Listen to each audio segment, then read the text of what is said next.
I know you had a much more personal experience knowing Dick. I know you worked with him on the all-male talk show, The Other Half.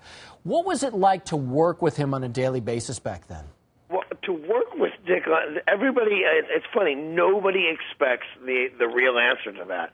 It was really me, Mario Lopez, and Dick Clark.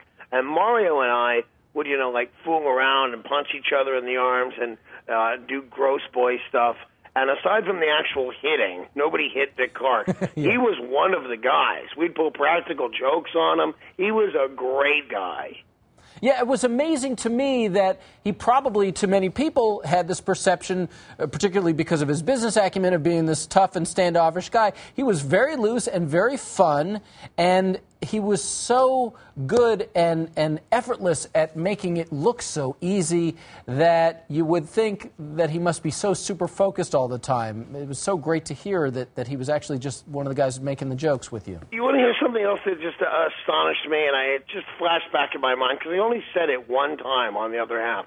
But I was talking about being patriotic, and he said, and I think it had something to do with his brother, he has an American flag, a flagpole in his front yard that he lowers every night at 6 o'clock, folds properly, puts away, and re-raises the next day every day of his life. Wow. That is a true American. Unbelievable. And yeah, that really surprised me, because that's some, it's one thing to say, but that's some real effort. Yeah, that requires a little bit of effort. I think something that will surprise a lot of people is how far back your connections to Dick Clark go. I mean, I'm talking generations. He gave your grandfather his very first job in Philly. Vice versa. My grandfather gave him his very first job. Let me say that again. I had it backwards. But that's okay, because it comes around, because Dick became an instant local celebrity in Philadelphia and had to do commercials for his shows, and put me in my very first job at 2 years old in a commercial in Philadelphia. And then he was very good friends with my grandfather and my parents, so we stayed in touch his entire life.